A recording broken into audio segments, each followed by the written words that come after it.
Today's Talk About It Tuesday question is, what's the best way to fund a new business?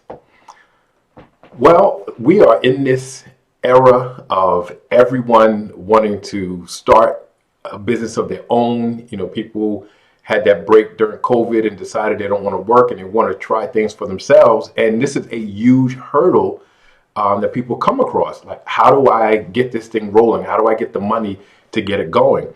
And there is no best way, but there are multiple ways. And depending on the circumstances and even depending on your product or service,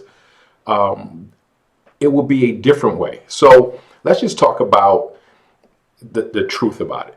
Just because you have a business idea does not mean that it is of value to a lender or an investor, right? Just because you have something on paper, you created the best business plan in the world, it is untested, meaning a lender or an investor does not know if that idea is really good, meaning that your demographic would want it, your chosen demographic, or that you can pull it off. And so they're very apprehensive about lending, especially since if it's a startup, the business has no cash flow to prove that it can pay a loan or an investment, and it has no assets that the lender or the investor can take and sell to recoup some of their money. So in most cases, you will not get a lender, a traditional lender, or a traditional investor to give you a dime in the startup phase. So you have to face that reality. Doesn't matter how good you think the idea, it is untested, and therefore it is unproven, and therefore it is too great of a risk for most people to give you money. However, there are ways. So in the beginning, in that stage where it's just concept, right, and untested, and this should be your test phase, right? This means you got to create the product, you got to create the service, you got to test it in the market to have proof of concept. Most people have to self-fund. And what does that mean? Well, obviously, if you had savings, you'd have to tap into your savings. If you have credit, you're going to have to tap into your credit. If you have other ways to get debt, like you can refinance something or borrow against an asset you have, you would be able to do that. You can get a personal loan, right, backed against your own credit or your own assets. So a lot of people self-fund in that early stage.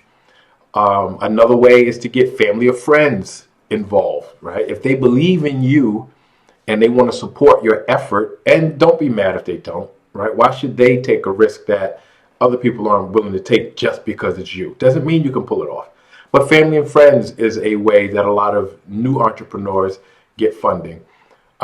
You can go after microloans. Microloans are small loans, but it'll be based again on your credit of up to $50,000.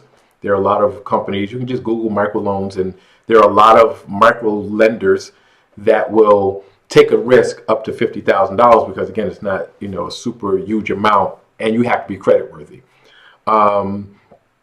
You can do crowdfunding. There is crowdfunding available for startups like Crowdfunder, Kickstarter, Indiegogo. So you can go on there and you can blast your idea out on one of those platforms. And if random strangers believe in your idea, they will give you money. Usually you have to give them something in exchange. They're not getting a return on the investment. They're not getting equity. They're not getting, an interest payment. But it might be, okay, you get dinner with the founder, or you get one of the first prototypes after we launch, or something, something to that effect. You have to usually give them something in exchange.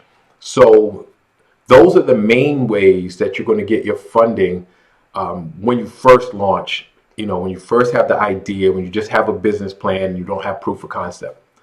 Once you've tested it and you've tweaked it and you can prove that your theory about this product or service is accurate, that your demographic has demonstrated they want it in the way that you're presenting it, and they've spent money, and you can show that if I can scale this thing, that I can make X amount of dollars based on what I did in my test, then you'll start getting people who want to give you money. But then you have to decide too, what are you willing to give up? Are you willing to give up equity in the business, meaning part ownership, meaning part of the profits?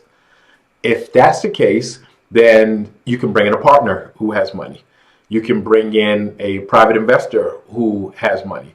You can bring in, if it's a big enough deal, a venture capitalist, right? And a lot of times they'll want equity and they'll have a lot of influence and they'll give you the resources, usually to sell your business down the road so they can recoup their money quickly. Angel investors, also almost the same thing.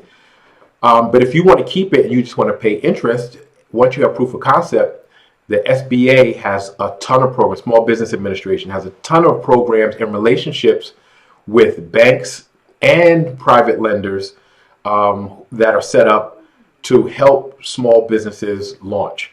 There are also, believe it or not, government grants, and everyone qualifies for some type of government grant. If you're a minority, if you're a woman, if you're in a particular geographic location, if you're of a certain socioeconomic status, if you're a veteran, if you're disabled, you name it, the list goes on and on and on. There are thousands and thousands of grants available for just about any and everybody to qualify to get some money also. So those are the main ways but again, you got to know what stage you're in and understand that just because you have a great idea in your mind, it doesn't make it valuable to somebody. Just because you have a great looking business plan that's all spiffy and, with charts and graphs, still doesn't make it a good, investment or a thing for somebody to lend to. So in the beginning, it will be tough, but you should be testing and getting proof of concept anyway. Why would you expect somebody to give you money if you can't prove your theory about your product or service?